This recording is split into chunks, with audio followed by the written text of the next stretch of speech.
Hi, I'm Mariah Carey, and we're about to throw it back with Billboard.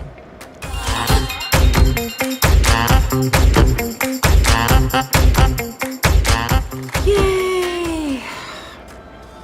Okay, so looking at this album cover, my very first album cover, Mariah Carey. I know I got really creative with the title. Honestly, I'm looking at like some really bad retouching that they did on my teeth for some reason. I don't know why they did that. It wasn't necessary. And my little brother / nephew once told me that I look like George Washington in this photo. I think it's the hair, I don't know. So every time I look at this picture, all I think about is the fact that he told me I look like George Washington. I don't know. And you know you can survive. So when you feel like home. I'm looking at this particular shot going, I would now kill somebody for leaving that shot in here because it's just a full-on shot from my bad side. And it's something that I would have definitely removed, but back then they kind of told me everything to do, like told me what to do. But I would love to re-edit this video and this performance, the whole thing. But I'm very thankful for the song. Let me be serious for a minute. I'm really proud of it because of the fact that it has endured for a really long time, and a lot of people have told me that it helped save their lives, and they've had it tattooed on their bodies, and you know, just persevered through difficult times. And I performed it at the benefit on 9/11/2001. A Tribute to Heroes was the name of the show. You know, I performed it at the inauguration of President Obama. And so as a songwriter, it's a huge deal for me that I have this song. So for me to nitpick the video about my bad side is kind of rude, but I'll give myself a break.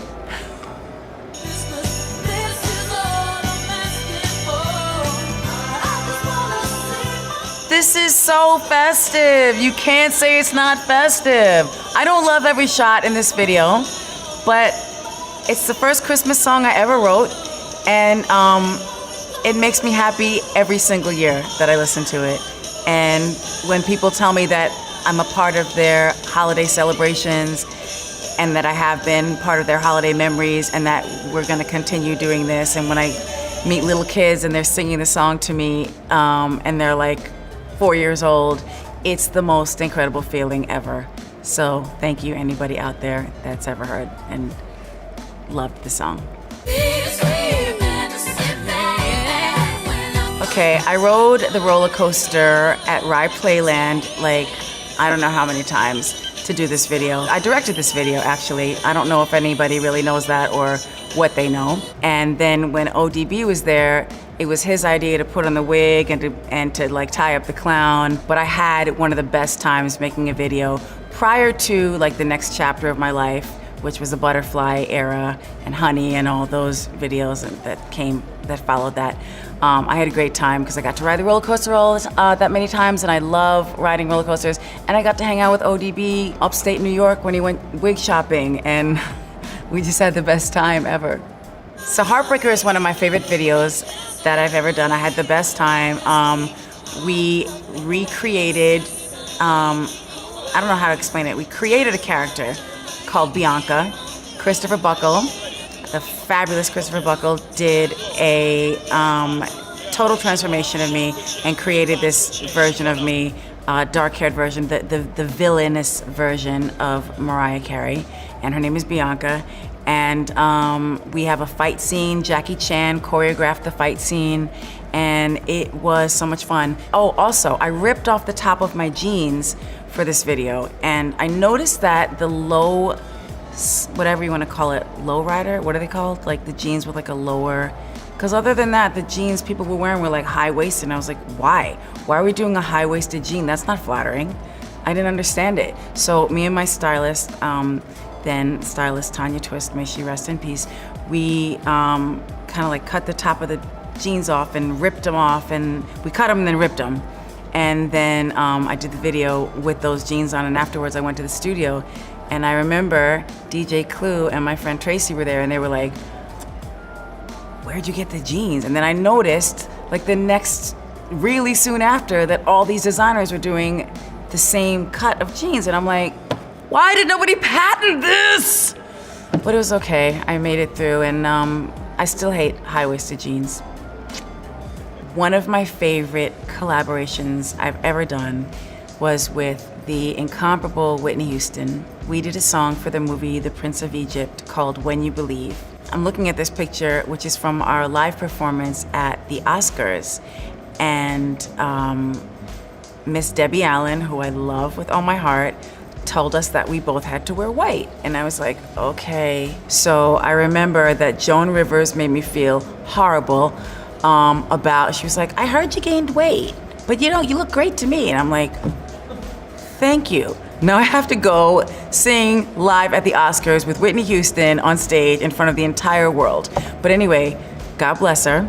This was one of my favorite nights ever. Working with Whitney was an experience I'll never forget, and it was a bonding experience. Like before that, when we did the video for When You Believe, we really kind of like put all the whatever, like rumors and nonsense behind us, that there was nothing. We didn't know each other. Once we knew each other, we had the best time together, and I was honored to work with her. So when I look at this picture, I'm just, I'm really proud that we had this moment together.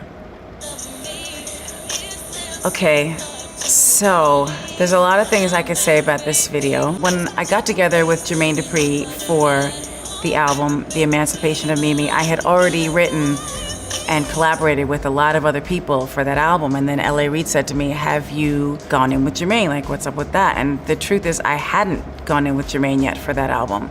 And I had this whole drama with Glitter, and it was like, oh, when is she going to like have a huge comeback, because we can't like her again until it's cool to like her. God forbid you have your own opinion and you just like the album Charm Bracelet, which is one of my personal favorites.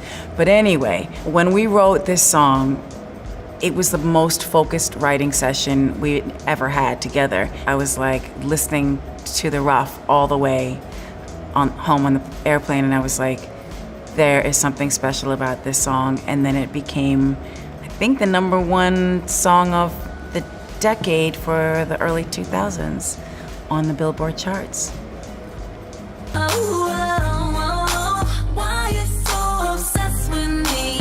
Okay, so I'm not going to talk about the writing process for this song because there was a very specific inspiration for it.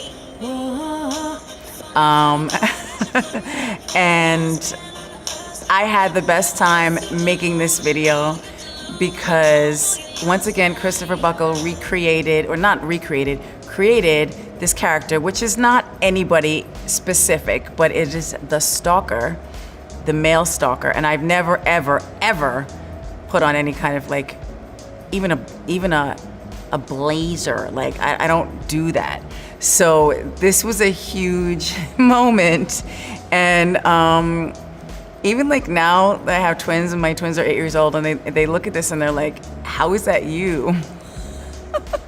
So I'll never forget the making of that video or the song. And it actually had a huge resurgence in 2019, this year, on TikTok, where there was this Obsessed challenge, and it became a really big thing. And like, my kids were like, what is this? Like, let's do this challenge. It's the Obsessed challenge. It's huge. We can't believe it. And it just, I guess it felt like a new song to people. And it had peaked at #7 originally on the Billboard Hot 100. But not that that's low, but compared to a #1, I guess it's low, but it became my most streamed song of the past year.